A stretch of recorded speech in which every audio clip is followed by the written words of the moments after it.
Boa noite, quem está chegando aí, sejam todos bem-vindos, a paz do Senhor Jesus, que bom que você está aí. Então vamos aqui no capítulo 11 de Apocalipse, amém? Está comigo aí? Preparado? Glória a Deus. Ordens para medir o santuário de Deus. Versículo 1 do capítulo 11. Foi-me dado um caniço semelhante a uma vara, e também me foi dito: dispõe-te e mede o santuário de Deus, o seu altar e os que naquele adoram.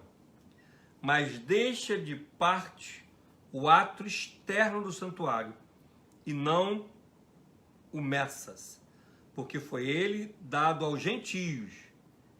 Estes, por 42 meses, calcarão aos pés da cidade santa. Então João, dando sequência, ele no capítulo 11, ele tinha tido, como eu já falei, uma visão paralela sobre o livrinho, agora ele continua tendo uma outra visão. Ele é chamado para medir, é dado um caniço, uma vara, um caniço, eles tinham muito hábito de usar caniço, são com uma vara para medir o santuário de Deus e o altar, e aqueles que adoram no altar, e deixasse de fora dessa medição o lado exterior, ou a parte do átrio. Nós, no nosso seminário no Ministério Rafah, ano passado, nós fizemos a maquete do tabernáculo e vimos exatamente onde fica o átrio. O átrio fica do lado de fora, onde era feito o sacrifício, era fora do santuário. E João, ele é levado a medir o santuário, aqui representa medir o povo de Deus que está nesse momento do Apocalipse. Ele tem a autoridade, ele consegue ver, e com autoridade, ver aqueles que estão no altar e medir e ver a vida espiritual de cada um daqueles que estão no altar. Mas ele é orientado a não medir ou avaliar os que estão fora do santuário, os que estão do lado de fora.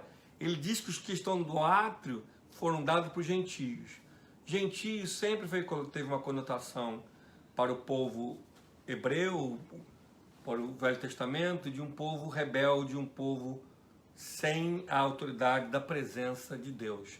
Então, João, nesse momento, primeiro ele no capítulo 10, ele é levado a pregar o evangelho, que é doce na boca, é fácil de falar, mas é difícil de viver. Agora João, ele tem a autoridade para avaliar. Você imagina que ele está no céu, ele diz: olha, avalie esse povo. Por que avaliar esse povo? Logicamente que esse povo que está no altar é para João ver as pessoas que estão no altar, as pessoas que estão ali no santuário, são pessoas que têm vida santa, vida reta, vida que tem que está em agrado à presença do Senhor e que escolhem servir a Deus. Fora do santuário, lado de fora, são as pessoas gentios, que são impuros, não quebrantados. Então, é dado por João avaliar os que estão dentro do altar, adorando a Deus no altar, trazendo incenso, que são as orações, uma vida santa, uma vida reta, para que João entendesse que tipo de pessoas que estão ali adorando a Deus e quais são os seus feitos e quais são as suas obras. Nós vamos ver isso daqui a pouquinho, isso é dito claramente sobre a vida desse povo. Então, João, ele avalia, ele olha e ele avalia os que estão no altar do Senhor, a igreja que passa pela tribulação. Mais uma prova que nós iremos passar sim pela tribulação, porque esse versículo não é dado a uma igreja fraca, não é dado a uma igreja menina, é avaliar uma vida de pessoas que têm maturidade. Logicamente que as pessoas que vão passar pela tribulação, dentro da teologia que eu já expliquei do pós-tribulacionista, que acreditam que a igreja vai passar pela tribulação, que hoje, graças a Deus, é a maioria, como eu acredito, mas já disse que existe a pré-tribulacionista, já expliquei isso em aulas passadas, e a mídia tribulacionista, que são teologias, o que você acreditar, mas eu prego, ensino, aposto tribulacionista, até porque é melhor você estar preparado para passar do que não passar. Logicamente que João avalia esse povo, que é um povo santo, um povo compromissado, é um povo que tem uma vida entregue diante de Deus, e ele vê exatamente esse naipe de homens e mulheres.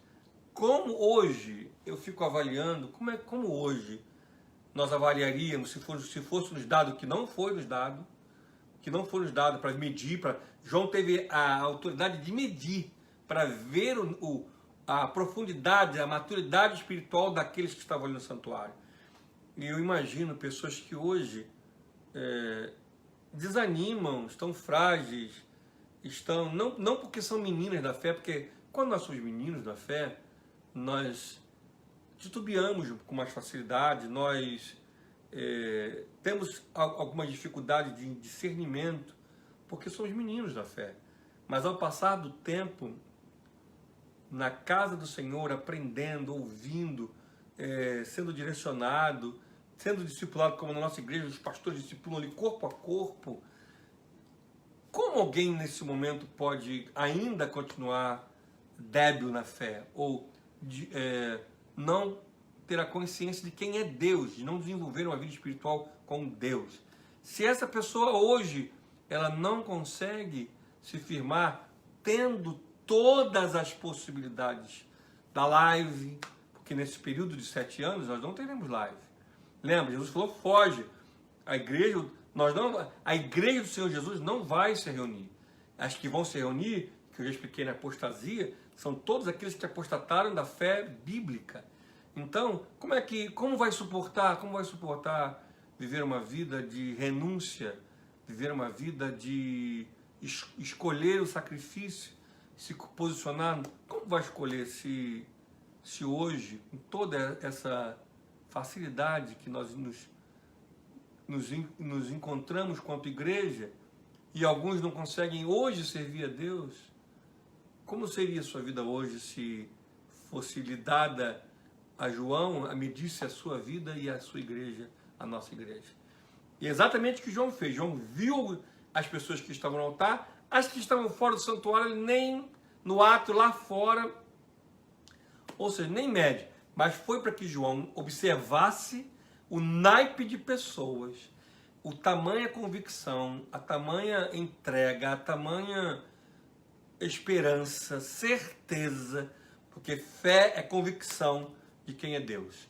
Então João olha, eu imagino todas essas visões como são extraordinárias. Capítulo 10, João recebe um livro que é o Evangelho, doce na boca, amargo no estômago, que ele tem que pregar ainda. No início do capítulo 11, ele tem a autoridade de medir a igreja que passa por esse momento de tribulação, para que ele possa ver e identificar quem são. Os do lado de fora, ele não se importa. Capítulo 11, versículo 3. Agora ele tem uma outra visão paralela. Ele prega o evangelho, ele avalia a igreja. Agora ele tem uma visão. Essa visão das duas testemunhas, ou dos mártires, ela está relacionada com os 3 anos finais especificamente, mas serve para todo o Apocalipse, e nós vamos entender isso agora. Capítulo 11, no verso 3, diz assim a palavra do Senhor. As duas testemunhas. Darei as minhas duas testemunhas, que profetizem por 1260 dias, vestidas de pano de saco. São estas as duas oliveiras e os 2 candeeiros que se acham em pé diante do Senhor da terra. Se alguém pretende causar-lhes dano, sai fogo da sua boca e devora os inimigos. Sim, se alguém pretende causar-lhes dano, certamente deve morrer. Versículo 6. Elas têm autoridade para fechar o céu, para não chover, para que não chova durante os dias em que profetizarem. Tem autoridade também sobre as águas para convertê-las em sangue, bem como para ferir a terra com toda sorte de flagelos, tantas vezes quantas quiserem. Quando tiverem então concluído o testemunho que devem dar, a besta que surge do abismo pelejará contra elas e as vencerá e matará. Versículo 8. O seu cadáver ficará estirado na praça da grande cidade, que espiritualmente se chama Sodoma e Egito, onde também o seu Senhor foi crucificado. Então, muitos dentre os povos, tribos, línguas, nações, contemplam os cadáveres das duas testemunhas por 3 dias e meio e não permitem que esses cadáveres sejam sepultados. Versículo 10.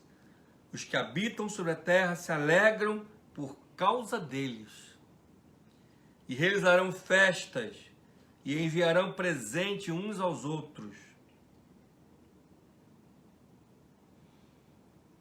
porquanto esses 2 profetas atormentaram os que moram sobre a terra. Mas depois dos 3 dias e meio, um espírito de vida vindo da parte de Deus neles penetrou, e eles se ergueram sobre os pés, e aqueles que o viram sobreveio grande medo. E as 2 testemunhas ouviram grande voz vindo do céu, dizendo-lhes: subi para aqui. E subiram ao céu numa nuvem, e os seus inimigos as contemplaram. Naquela hora houve grande terremoto, ruiu a 10ª parte da cidade, e morreram nesse terremoto 7.000 pessoas, ao passo que as outras ficaram sobremodo aterrorizadas e deram glória a Deus do céu. Versículo 13. Versículo 13. Bom, agora então nós vimos aqui no capítulo 11 que o João ele tem a autoridade de avaliar a igreja, e agora ele fala sobre 2 testemunhas. Eu vou explicar de forma que eu nunca expliquei na nossa igreja. Como eu tenho dito, depois de 18 anos, a nossa igreja está bem amadurecida para entender. E repito que não é a minha teologia, é o estudo teológico da escatologia, que diz assim o Senhor a João. João, ele tem a visão de 2 testemunhas que vão, nesse período de tribulação, nesses 3 anos finais, eles vão pregar, eles vão incomodar a terra, eles vão ser como nós já vimos, aqueles chamados crentes chatos, só que com uma autoridade, eles vão falar, eles vão ter uma autoridade espiritual, lembrando para vocês que são os últimos momentos da terra, e eles vão estar falando. Bom, a primeira teologia acreditam que são 2 homens que vêm à terra, que dizem ser Moisés e Enoque, e alguns também acreditam que sejam Moisés e Elias. Mas a corrente mais forte acredita que é Moisés e Enoque. Enoque, porque como Elias também não conheceu a morte, Enoque, o Senhor tomou, porque ele foi tão querido do Senhor, que ele foi pego pelo Senhor, e o Senhor levou. Isso você pode encontrar no livro de Gênesis, no capítulo 5, versículo 24, a história de Enoque. E Moisés, no livro de Judas, no versículo 9, muitas pessoas não sabem disso, houve uma peleja sobre o corpo de Moisés. O arcanjo Miguel queria pegar o corpo de Moisés, e demônio, Satanás, queria o corpo de Moisés. Inclusive, Satanás, ele disse mentiras sobre Moisés. E, logicamente, que quem ganhou a batalha foi Miguel. Então, e nós também vemos no livro de Mateus, no capítulo 17, versículo 3, aquele momento que Jesus ele vai ao monte e ele é transfigurado e se encontra com Moisés e Elias. Então, essas pessoas esses profetas vão vir à terra repito, ou Moisés e Enoque, que a teologia acredita que seja mais forte, ou Moisés e Elias. Eles vão estar falando como de uma forma sobrenatural, lembrando a vocês que esses últimos 7 anos da Terra, já sabemos que não são 7 anos, pode ser 7 dias, pode ser 700 anos, nós não sabemos precisar o tempo cronológico da Bíblia é diferente do nosso tempo cronológico, são apenas ideias.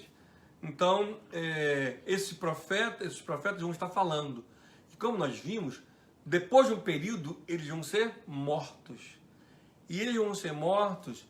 E o interessante que nós lemos, que as pessoas vão fazer uma festa, porque não estão aguentando ouvir a palavra, e não adianta que ninguém vai conseguir matá-los, como já falamos que eles têm uma grande autoridade, e eles vão estar falando, eles vão estar pregando, e eles vão ser mortos. Os seus cadáveres vão ser colocados à praça pública, e esses cadáveres vão ser expostos como um referencial de quem se levantar contra o anticristo, é o que vai acontecer. Só que eles vão ressuscitar, e quando eles forem levados ao céu, haverá um terremoto em Jerusalém, mas é um Jerusalém espiritual e terrena. Nós vimos aqui no versículo 8, cidade que espiritualmente se chama Sodoma. Sodoma significa prostituição, e Egito é opressão política, que é uma questão espiritual de Jerusalém. Quando eles forem, eles estarão em Jerusalém. Quando eles forem assunto ao céu, haverá um terremoto terrível e 7.000 pessoas vão morrer. Então, a primeira teologia se retrata 2 profetas que virão diretamente do céu, com pano de saco, que significa simplicidade, e vão estar falando por 1.262 dias. Esse prazo, no versículo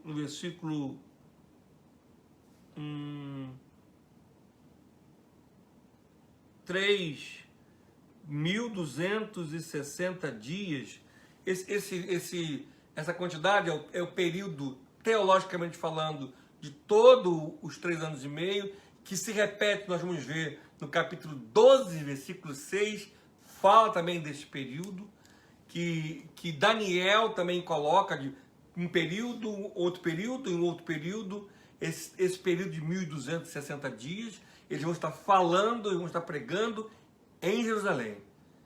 Há uma outra corrente teológica, que também é muito respeitada, que diz que não são 2 homens, não são 2 pessoas que vão vir. A teologia que diz que são dois profetas é a mais conhecida. Mas há uma teologia que no versículo 4 diz assim, versículo 4 do capítulo 11. São estas as 2 oliveiras e os 2 candeeiros que se acham em pé diante do Senhor da terra. Nós já estudamos no início do estudo do Apocalipse que candeeiro é onde é colocado a vela, são as igrejas. Então, existe uma teologia que acredita que 2 igrejas, e na realidade as 2 igrejas representadas pelas únicas 2 igrejas das 7 igrejas, que são as igrejas fiéis, que são Esmirna e Filadélfia, representantes dessa igreja, que estarão pregando com uma autoridade espiritual jamais vista na terra. Então, na realidade, a outra teologia diz que é Moisés e Enoque, ou Moisés e Elias. Acredita-se mais que seja Moisés e Enoque. Outra teologia acredita que não são 2 profetas, que são 2 igrejas, a igreja de Filadélfia e a igreja de Esmirna. Ou seja, a representatividade da igreja santa que vai estar aqui, um grupo de pessoas que vão estar ali pregando, que serão mortos, vão ressuscitar e vão ao céu, vão ser mortos, vão ressuscitar, vão ao céu, e Jerusalém então sofrerá um terremoto. Lembrando vocês que essa visão paralela de João refere-se aos 3 últimos anos finais, os momentos finais da terra, onde a terra vai estar sofrendo terríveis ataques, Porque João, na realidade, aqui ele está tendo a visão das trombetas. Ele para ter a visão dos santos que estão no céu, do livro que ele precisa engolir e pregar, agora de medir o santuário, e ele vê agora duas testemunhas. Bom, aqui eu tenho ensinado ao longo desses 18 anos de estudo na igreja, fora os outros anos que eu venho ensinando o estudo de Apocalipse, eu acredito que as duas testemunhas sejam, na realidade, Moisés e Enoque, que estarão aqui presencialmente, pregando e falando e colocando. Porque mesmo no versículo colocando o candeeiro, o candeeiro que representa a igreja, nós vemos que a palavra no grego, o profeta, e a colocação não é um plural abrangente a povos ou a multidão, mas sim a pessoa específica. Então eu acredito, como eu e uma grande parte, que na realidade as duas testemunhas sejam Moisés e Enoque, que nos últimos momentos finais estarão ainda manifestando a glória de Deus. Isso mostra para mim e para você o grande desejo do Senhor que ninguém se perca, como o próprio Jesus falou. Ele não quer que ninguém se perca, isso é claro, é um texto claro, ele não quer que ninguém se perca. Então, até nos últimos momentos, ele vai estar pregando para que vidas possam ser atingidas e também para mostrar ao anticristo e todo o governo mundial que quem tem autoridade, quem manda, quem fala e quem, na realidade, sabe de todas as coisas e pode todas as coisas, não são eles, mas é o Senhor. E o interessante é que o anticristo, ele sabe muito bem qual é o seu final.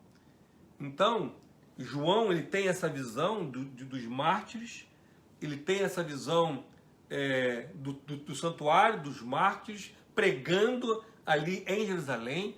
Acontecerão circunstâncias extremamente espirituais. Aí, então, João, ele continua, ele volta para o tema principal, que são as trombetas. Ele do céu, na semana que vem, eu vou amarrar toda essa visão do céu com vocês. Do céu, como ele está, mais uma vez, aquele momento lá do céu que ele vê Jesus voltando, ele vê o anjo tocando a 7ª trombeta. Então, ele fala sobre as trombetas, ele para, tem visões paralelas, e ele encerra aqui a última trombeta, que é a 7ª, no versículo 15 do capítulo 11. A 7ª trombeta. O 7º anjo tocou a trombeta e houve no céu grandes vozes, que nós já vimos, né? Ali vão ter os 144 mil, vão ter os mortos que vimos na semana passada, que ressuscitaram, que morreram e vão ressuscitar quando Jesus voltar. O 7º anjo tocou a trombeta e houve no céu grandes vozes dizendo: o reino do mundo se tornou de nosso Senhor e do seu Cristo, e ele reinará pelos séculos dos séculos. E os 24 anciãos que se encontram sentados no seu trono, diante de Deus, prostraram-se sobre o seu rosto e adoraram a Deus, dizendo: graças te damos, Senhor Deus Todo-Poderoso, que eras, porque assumiste o teu grande poder e passaste a reinar. Na verdade, as nações se enfureceram, chegou, porém, a tua ira e o tempo determinado para serem julgados os mortos, para dar o galardão aos teus servos, os profetas, aos santos e aos que temeram o teu nome. Ou seja, aqueles que escolheram temer o teu nome, o galardão, tanto aos pequenos como aos grandes, e para destruírem os que destroem a terra.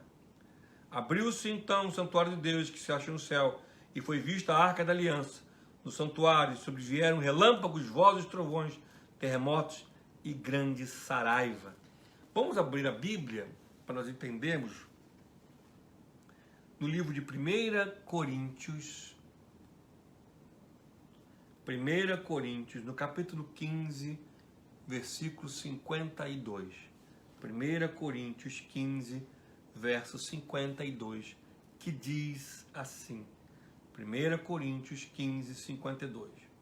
No momento, no abrir e fechar os olhos, ao ressoar da última trombeta, a trombeta soará, os mortos ressuscitarão incorruptíveis. Quem são esses mortos? Já sabemos, quando a trombeta tocar, o Senhor Jesus vai voltar, os mortos que morreram na tribulação, como nós vimos na semana passada. E não vamos ler, vamos ver depois, porque está no capítulo 20. A trombeta soará, os mortos ressuscitarão incorruptíveis. E nós seremos transformados.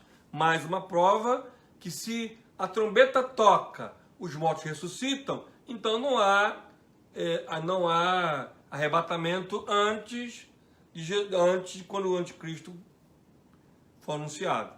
Porque a última trombeta toca, e aí os mortos ressuscitam, e aí eles reinam com Jesus por 1000 anos, que nós já falamos na semana passada, e nós vamos tocar mais adiante. Então, quando tocar a última trombeta, então João, ele tem sempre a visão do momento exato que toca a última trombeta. Ele sempre coloca esse momento que ele vê de uma grandiosidade, anjos glorificando, os 4 seres viventes adorando, os 144 mil selados cantando um canto que só eles conseguem cantar, os que morreram, quer dizer, tem a visão do céu fantástica. Então ele termina com a última trombeta, que na realidade, se estivesse em ordem, deveria aqui falar da volta de Jesus, não é? Ele tem a visão desse momento, a todo tempo ele tem a visão da volta de Jesus. Na realidade, a visão de João, ela para sobre a mesma coisa.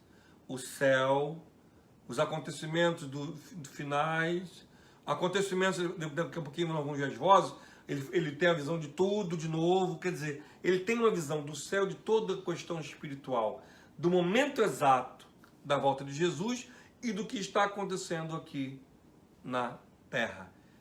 Os mártires que estão pregando, ele tem a visão, e agora ele tem a visão da última trombeta tocando, que vai ser exatamente o momento em que o céu vai se rasgar e Jesus vai vir, e nós vamos ver isso, nós vamos concluir essa última trombeta mais adiante no capítulo 19 de Apocalipse, que na realidade deveria ser ali para nós entendermos. Mas o Apocalipse, como eu falei, ele não segue uma ordem. Então, ele tem a visão paralela, e aqui ele encerra o ciclo das trombetas. A primeira trombeta, ela é aberta quando ele tem a visão do último selo, do 7º selo. Lembram? Quando ele tem a visão do 7º selo, ele vê, então, o 7º selo, na realidade, é a abertura da trombeta. As 6 trombetas, na realidade, é uma visão do que vai acontecer com a Terra nos 3 últimos anos finais, que é uma grande destruição. Os selos são uma visão geral dos 7 anos, questão política, religiosa, dos 3 anos e meio finais e do princípio. As trombetas não. É exatamente, as 6 trombetas mostram quanto a terra vai ser destruída e quanto os demônios vão estar agindo. A 7ª trombeta, João, ele vê o céu rasgando, deve ter sido uma visão estonteante. Eu não sei como esse homem aguentou ter essa visão, mas ele vê o céu se abrindo, e eu confesso aos irmãos que eu estou louco. Eu não sei, eu não posso precisar de você quando vai acontecer, mas eu gostaria muito de ver esse momento, vai ser espetacular. Bom, aí ele não dá sequência agora aos flagelos, que deveria se dar sequência aos flagelos, que são outros acontecimentos na Terra. Ele tem uma outra visão, aliás, ele tem visões paralelas do capítulo 12, e no capítulo 13, que nós já estudamos, nós vamos dar uma olhadinha. No capítulo 12, ele tem uma outra visão paralela, que nós vamos estar começando a falar agora. A mulher e o dragão. Ele vê o Apocalipse, Ele vê, perdão, o fim do Apocalipse, contra a trombeta, ele olha, termina as trombetas, e ele tem uma outra visão paralela. E João tem momentos de epifania, tem momentos de completa tensão e atenção naquilo que ele está vendo, e um momento extremamente espiritual. E agora ele vai nos explicar quem é a mulher, quem é o dragão. Antes de nós lermos, eu já vou explicar para vocês, que vai ficar bem fácil para vocês já estarem lendo e estar entendendo. A mulher, ela tem duas conotações. A princípio, a mulher é Israel, com as suas 12 tribos. E logo depois, com o passar do tempo, nós vamos vendo que a mulher é a igreja. E o dragão sempre, nem precisa dizer, é Satanás. Nós vamos ver que o dragão, o diabo, sempre perseguiu o povo de Deus, seja Israel ou seja a igreja, que na realidade passa a ser um povo só. Então, João, ele olha ainda do céu, ele vê exatamente a perseguição que o diabo imprime sobre o povo de Deus, e como o povo de Deus ele sofre com guerras espirituais desde a sua origem. Vamos então ver essa guerra, no capítulo 12, versículo 1. Viu-se grande sinal no céu, a saber, uma mulher vestida do sol, com a lua debaixo dos pés, e uma coroa de 12 estrelas na cabeça. Sabemos que são as 12 tribos. Que, achando-se grávida, grita com dores de parto, sofrendo tormentos para dar à luz.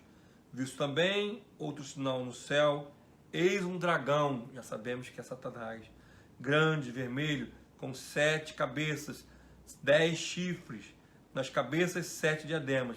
Sabemos que cabeças, chifres, são autoridades, governos diferentes. Versículo 4. A sua cauda arrastava a terça parte das estrelas do céu, as quais lançou para a terra, e o dragão se deteve em frente da mulher que estava para dar à luz. Sabemos a quem o povo de Israel deu à luz, a fim de devorar o filho quando nascesse. Sabemos que a terça parte são de demônios que ele arrastou, que foi juntamente com ele no dia da queda.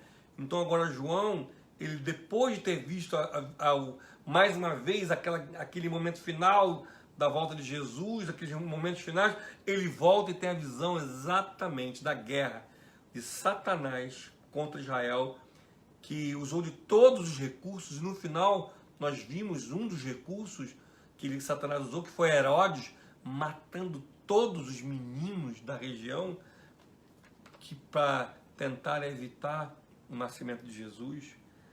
Versículo 5.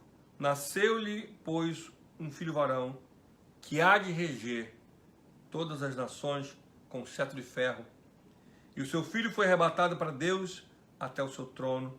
No versículo 5, fala-se aqui então sobre Jesus. Versículo 6. A mulher, porém, fugiu para o deserto, onde lhe havia Deus preparado lugar para que nele a sustentasse durante 1260 dias, exatamente o período de tormenta que nós vimos no capítulo 11, versículo 3. Agora aqui, no versículo 6, que nós lemos, já é a igreja, já não é mais Israel, mas é a igreja de Jesus. Ou seja, Jesus nasce, logo depois do nascimento de Jesus, torna-se a igreja. Então a primeira mulher que nós lemos é Israel. O varão que nasce é Jesus. Logo depois que ele vai ao céu, essa nova mulher, versículo 6, é a igreja de Cristo. Versículo 7.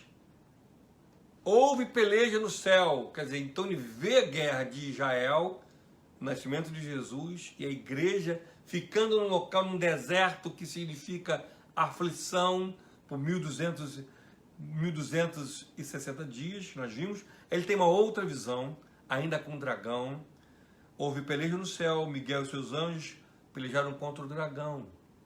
Também pelejaram contra o dragão e os seus anjos.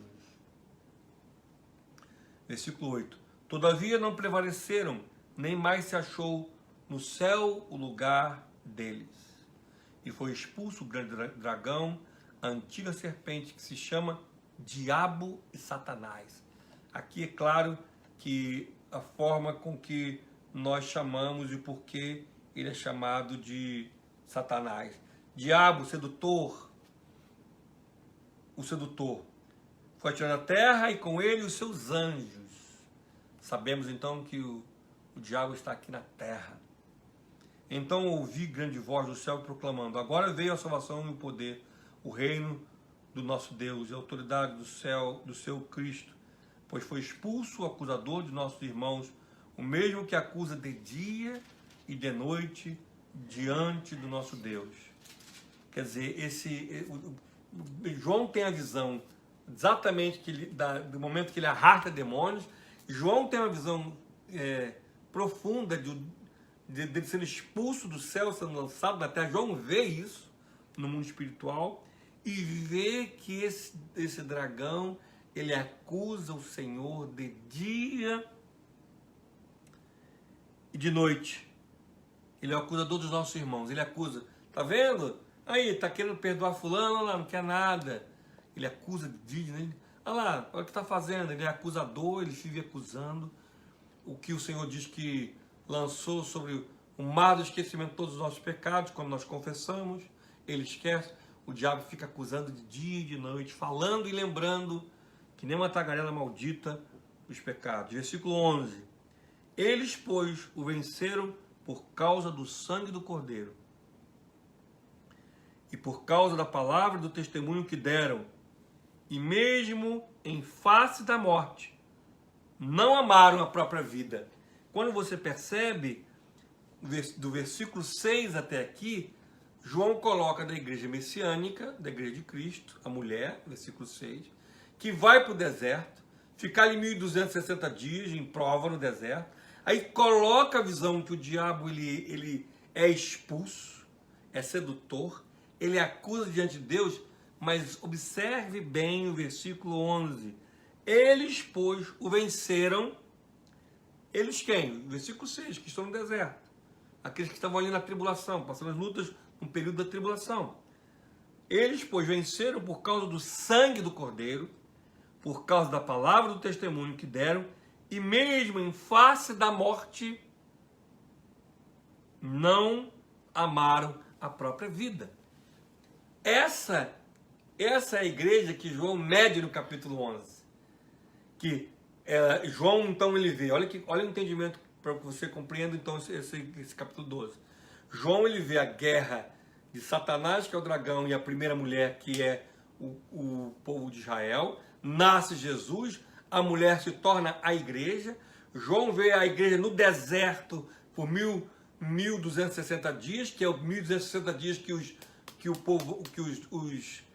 mártires vão estar pregando, as duas testemunhas.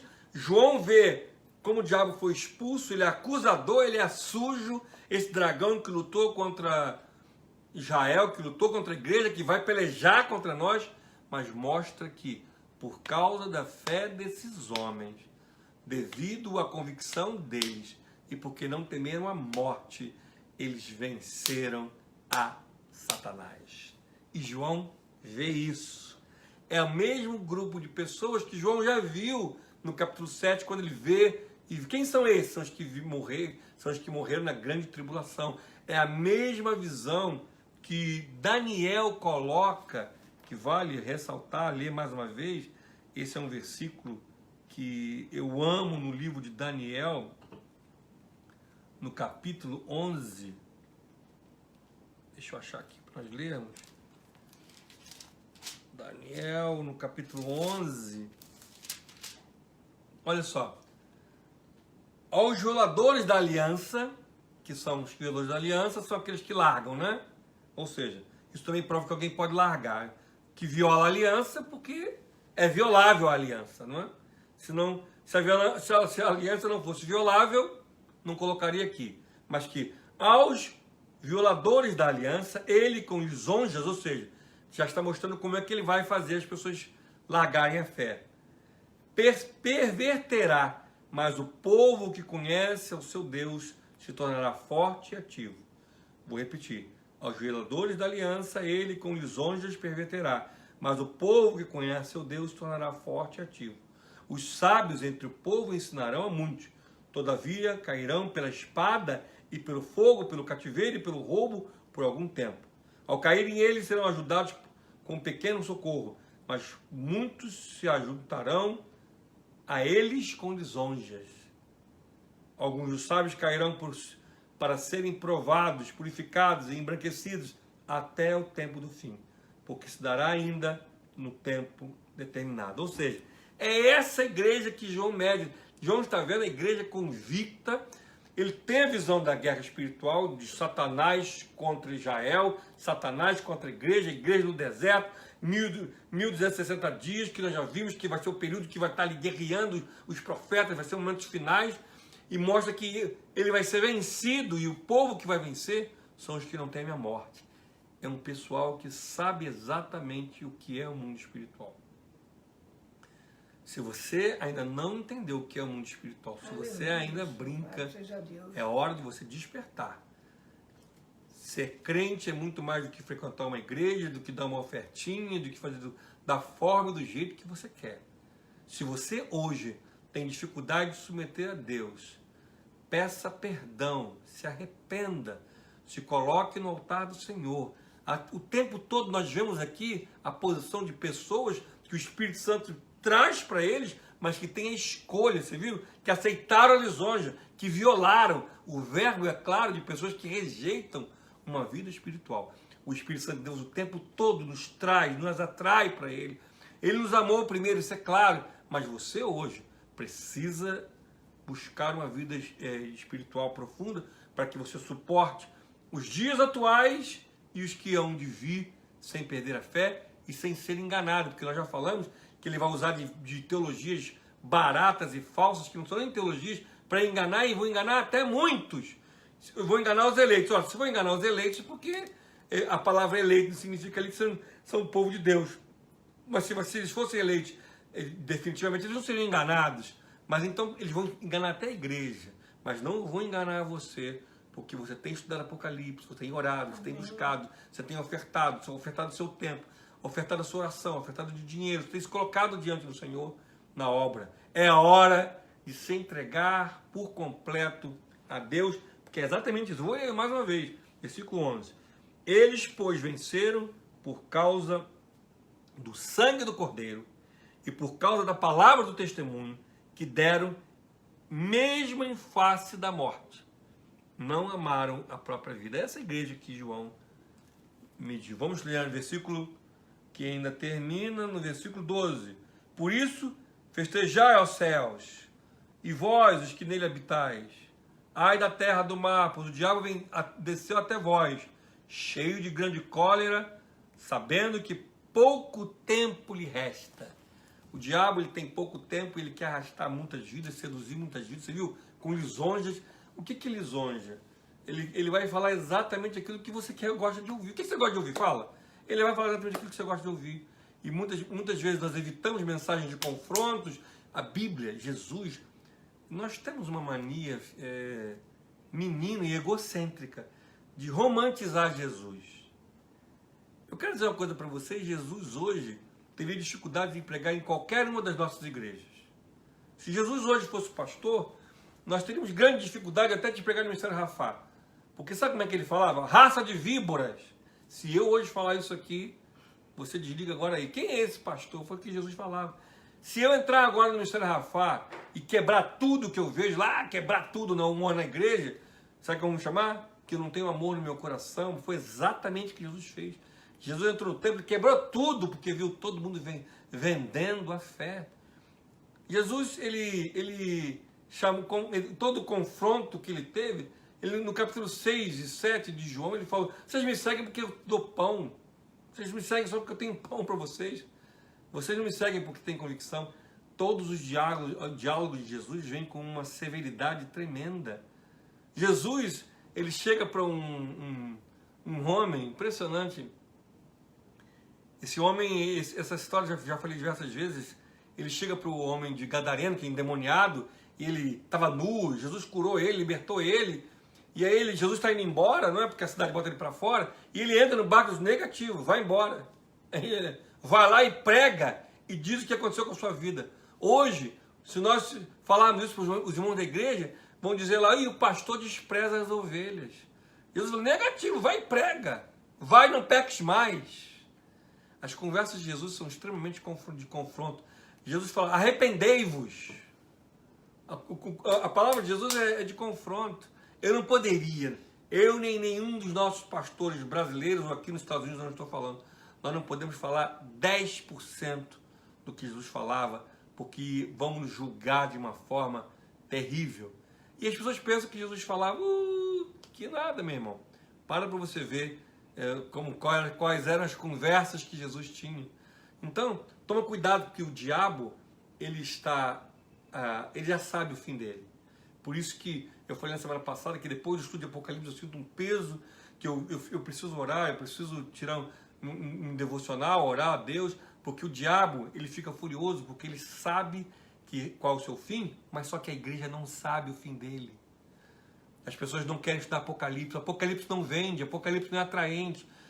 Eu fico aqui falando 1h30, 2 horas, não é atraente. Agora se eu ficar falando aqui, revelação, blá, blá, blá, aí você vai querer ficar assistindo. Cuidado, o diabo ele seduz, o diabo ele é sujo, ele sabe o fim dele e ele quer arrastar você e a sua casa para uma vida destroçada e muito mais, ele quer arrastar você e muitos para um local que não foi preparado para nós, que é o inferno. A Bíblia é clara quando diz que o inferno foi preparado para o diabo e os seus anjos, essa terça parte que veio do céu, não para o homem. Então que você fique firmado em Deus e que você tenha a maturidade, que você cresça em fé, em convicção, que a fé é uma escolha sua em buscar, em se lançar, em se perceber, em se posicionar diante de Deus, como nós estamos vendo todas as cartas desde o princípio. Capítulo 13, nós já lemos sobre o capítulo 13 de Apocalipse, que fala sobre as duas bestas. É a besta uma que é o próprio anticristo, besta porque ela é pavoroso, é inominável, é repugnante, então é chamado de besta. Uma é o anticristo, com todos os governos, que já falamos sobre isso, que vão estar com ele, e que ele vai sofrer uma violência, mas vai ressuscitar, ele não vai morrer, perdão. E a segunda besta é a religioso. Ele vai ter um líder religioso poderosíssimo com ele, que vai instituir a marca na mão e na fronte. Alguns dizem que é o chip, alguns dizem que é um código de barra, mas vai ter alguma coisa na cabeça e na fronte. Por que na cabeça? Na mão você pode cortar, na fronte não. E todos aqueles que não colocarem não vão poder comer, não vão poder vestir. Pensa comigo. Vamos fazer uma avaliação aqui. Quem é que não vai querer colocar isso? Nós vamos ver que a meretriz, a igreja falsa apóstata, vai colocar, não vai ter problema. Aqueles que festejaram a morte dos testemunhos, não vai ter problema. De quem está falando aqui que não vai se adorar? É a igreja, meus amados. Pensa comigo, é a igreja que não vai colocar. Então, no capítulo 13, coloca exatamente sobre o poder do anticristo politicamente, que nós já lemos sobre isso, e coloca sobre o poder religioso, com segmentos religiosos violentos. Algumas pessoas colocam que são só os católicos, alguns dizem que são todo o povo cristão e os muçulmanos, ou a igreja católica e a igreja cristã. Nós já lemos o versículo do capítulo 13, nós vamos lê-lo de passagem. Capítulo 13, a besta que emerge do mar, vi emergir do mar uma besta que tinha 10 chifres e 7 cabeças, sobre os chifres 10 diademas e sobre as cabeças nome de blasfêmia. Já falamos sobre os poderes de países que vão ajudar o anticristo. A besta que viera semelhante a leopardo, com pés de urso e boca como de leão. Países que vão ajudar o anticristo. E deles o dragão, o diabo, o poder, o seu trono e grande autoridade. Vimos que eles vão ter muita autoridade esse maldito, esse demônio. Então vi de suas cabeças uma golpeada de morte, mas essa ferida mortal foi curada e toda a terra se maravilhou seguindo a besta. Alguém vai tentar matá-lo, mas ele vai ressuscitar, vai ressurgir, perdão. E adoraram o dragão porque deu a sua autoridade à besta, quer dizer, as pessoas não vão adorar Satanás. Também adoraram a besta, dizendo, quem é semelhante à besta, quem pode pelejar contra ela? Foi dada uma boca de proferir arrogâncias e blasfêmias e autoridade para agir 42 meses, que são 3 anos e meio finais, mostrando que ele vai agir nesse momento terrivelmente. E abriu a boca em blasfêmia contra Deus, para lhe blasfemar o nome, de difamar o tabernáculo, a saber, os que habitam no céu. Sabemos que nos 3 anos e meio ele vai entrar no templo de Jerusalém, os 3 anos e meio. Primeiro ele vai politicamente, depois ele vai blasfemar, vai ser um horror. Foi-lhe dado também que pelejasse contra os santos e o vencesse. Deu-se-lhe ainda autoridade sobre cada tribo, povo, língua e nação, que é o governo mundial, nós já falamos sobre isso. Adorá-lo-ão todos que habitam sobre a terra, aqueles cujos nomes não foram escritos no livro da vida do Cordeiro, porque foi morto desde a fundação do mundo. Ou seja, aí já está escrito o livro, já sabe, esses que não vão adorar estão lascados mesmo. Se alguém tem ouvidos, ouça. Se alguém leva para o cativeiro vai. Se alguém matar para a espada, é necessário que seja morto a espada. Aqui está a perseverança e a fidelidade dos santos. Agora, a segunda besta, que é o líder religioso. Vi ainda outra besta emergir da terra, possui 2 chifres, 2 poderes. Ou é a igreja cristã como um todo, católicos, evangélicos e muçulmanos, ou é a igreja católica e a igreja cristã reformada, como nós já falamos sobre isso. Exerce toda a autoridade da primeira besta, vai ter muita autoridade na sua presença. Faz com que a terra e os seus habitantes adorem a primeira besta, cuja ferida mortal foi curada. Entendeu? Por isso que aqui nós podemos provar que foi o anticristo que foi curado. Quer dizer, ele vai fazer o pessoal adorar. A igreja vai continuar, a igreja meretriz, a igreja show, espetáculo, com um chip na cabeça, vai estar dizendo que nada, esse povo aí, crente maluco, esse pastor maluco, Carlos Augusto, e mentira, rapaz, nada a ver, essa expressão nada a ver é horrível. Também opera grandes sinais, versículo 3, de maneira que até o fogo do céu faz descer a terra diante dos homens. Já vimos lá no princípio das dores, que eles vão fazer sinais e prodígios terríveis que nós não vamos fazer. Nós vamos pregar o evangelho, esse povo vai fazer céu, voar, cachorro, vai ser uma coisa de louco. Versículo 14, olha só. Seduz. Olha, só que se seduz porque é seduzível. Então não é alguém que já foi predestinado. Seduz os que habitam sobre a terra por causa dos sinais que lhe foi dado executar diante da besta, dizendo aos que habitam sobre a terra que façam uma imagem à besta. Aqueles que é ferida, a espada sobreviveu. Quer dizer, ele vai seduzir até fazer uma imagem nos 3 anos e meio finais, e lhe foi dado comunicar fôlego à imagem da besta, para que não só a imagem falasse, como ainda fizesse morrer quantos não adorassem a imagem da besta. Por isso que a igreja fiel a Deus vai morrer, alguns vão ter que fugir, por isso que o Senhor nos orienta a irmos para os montes, para fugirmos desse momento. Logicamente que essa teologia é a pós-tribulação, que, como nós vimos em Paulo, tocou a trombeta, vai estar com o Senhor. Os pré-tribulacionistas acreditam que não vão passar por nada disso. Mas, como já falei, eu sou pós-tribulacionista. Versículo 16. Todos, os pequenos e os grandes, os ricos e os pobres, os livres e os escravos, faz com que seja dada certa marca sobre a mão direita ou sobre a fronte, para que ninguém possa comprar ou vender, senão aquele que tem a marca, ou o nome da besta, ou o número do seu nome. Aqui está a sabedoria. Aquele que tem entendimento calcula o número da besta. Pois o número do homem, ora, esse número é 666, que é o número da imperfeição.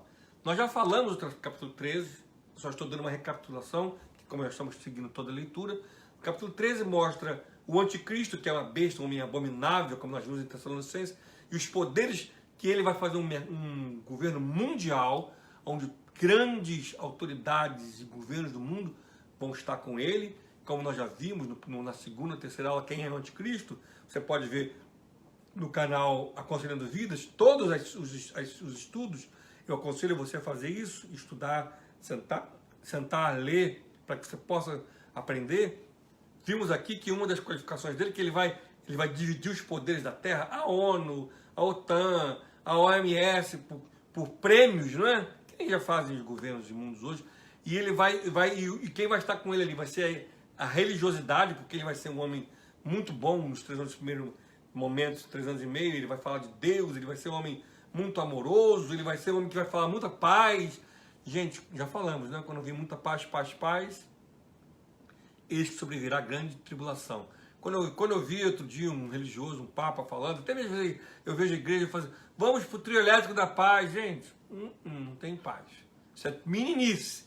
Vamos com a paz do mundo. Esse vai ser o discurso dele, ele vai organizar tudo, só que nos últimos 3 anos e meio, esse líder religioso, que vai ter muita autoridade e com todo um sistema religioso com ele, porque os templos vão estar lotados de milagres, de prosperidade, a terra sacudida, uma mentirada, tudo, mas ele mentindo e seduzindo, e vai que número na mão, que bobeira, que nada, que loucura isso está ultrapassado, isso já era, enfim, não é?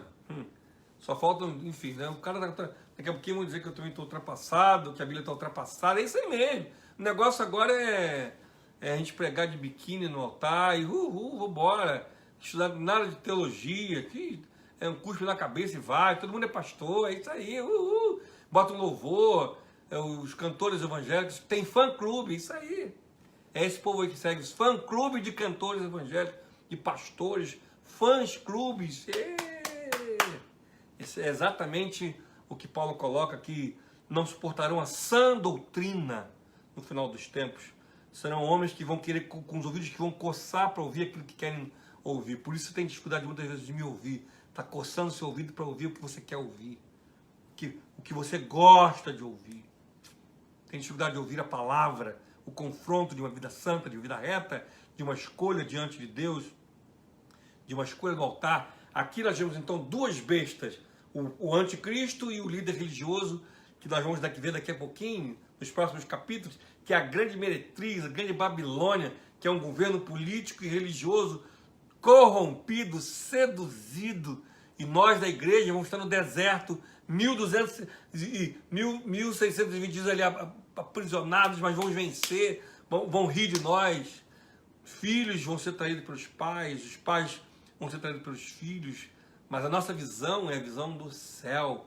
A nossa visão não é essa podridão religiosa que o anticristo já está preparando todo esse sistema, todo essa imundície já é visível hoje aos nossos olhos. O que nós podemos ver hoje, esse sistema essa igreja de Laodiceia morna, de pessoas que não têm compromisso com nada, o compromisso que tem é consigo mesmo, continue se fazendo a igreja como você quer. É exatamente o que o diabo quer. Faça da tua maneira. É exatamente o que vai seduzir a besta que vai ter tanta autoridade quanto o anticristo. Mas graças a Deus, eles serão derrotados em nome do Senhor Jesus. Amém? Bom, vamos continuar no capítulo 14, que eu quero acabar com 14 hoje. No versículo 14, nós já lemos o versículo de 1 ao 5, que é mais uma visão paralela de João do céu. Ele vê aqueles 144 mil do capítulo 7 lá no céu, como já expliquei, e na semana que vem eu vou dar uma explicação profunda sobre esse momento do céu, para que você fique bem amarrado. Vamos ler. Capítulo 14, versículo 1. Olhei e eis que o Cordeiro em pé sobre o monte Sião, e com ele 144 mil, tendo na fronte escrito o seu nome e o nome do seu pai.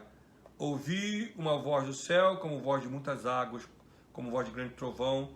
Também a voz que ouvi era como de harpas, quando tangem a sua harpa. Entoavam um novo cântico diante do trono, diante dos 4 seres viventes e os anciãos. Quer dizer, esses 144 mil já estavam lá no trono cantando um canto que ninguém pode aprender, versículo 3, o cântico, senão os 144 mil que foram comprados na terra. São estes os que não se macularam com as mulheres, porque são castos, são os que são seguidores do Cordeiro, por onde quer que vá. São os que foram remidos dentre os homens, primícias para Deus, para com o Cordeiro, e não se achou mentira na sua boca, nem mácula. Já explicamos tudo isso na semana passada. Agora João, ele tem uma visão do céu de 4 vozes, lá no céu, ok? Lá no céu, ele vê exatamente o que vai dizer, o que vai acontecer lá no céu, presta atenção. Primeira voz, viu outro anjo voando pelo meio do céu, tendo o evangelho eterno para pregar aos que se assentam sobre a terra, e cada nação, e tribo, e língua, e povo, dizendo em grande voz, temei a Deus e dai-lhe glória, pois é chegada a hora do seu juízo, e adorai aquele que fez o céu e a terra, e o mar, e as fontes das águas.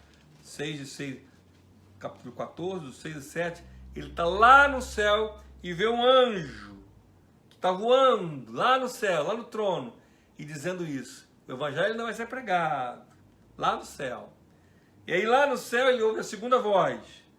Seguiu-se outro anjo, segundo dizendo, caiu a grande Babilônia. Lá do céu já está sendo proclamado a grande Babilônia, que é a igreja falsa, o sistema religioso, que tem dado a beber todas as nações do vinho, da fúria da sua prostituição. Então João, ele está lá no céu, ele vê as bestas, ele está lá no céu e vê anjos voando e proclamando o tempo todo ali. Um anjo dizendo que vai ser pregado o evangelho, outro anjo dizendo, caiu a Babilônia. A terceira voz, seguiu-se esses outros anjos, o terceiro dizendo em grande voz, se alguém adorar a besta e a sua imagem e receber a sua marca na fronte ou sobre a mão, também esse beberá do vinho da cólera de Deus, preparado sem mistura do cálice da sua ira, e será atormentado com fogo e enxofre diante dos santos, anjos e da presença do Cordeiro. A fumaça do seu tormento sobe pelos séculos dos séculos, e não tem descanso algum, nem de dia nem de noite. Os adoradores da besta e da sua imagem, e quem quer que receba a marca do seu nome. Aqui está a perseverança dos santos, os que guardam o mandamento de Deus, a fé em Jesus. Ele tem aqui uma visão de anjo, um voando pregando, tem que pregar o evangelho, outro voando declarando o fim da igreja prostituta, e aqui ele fala assim, ó, o outro anjo diz, olha, se alguém botar a marca, significa o quê?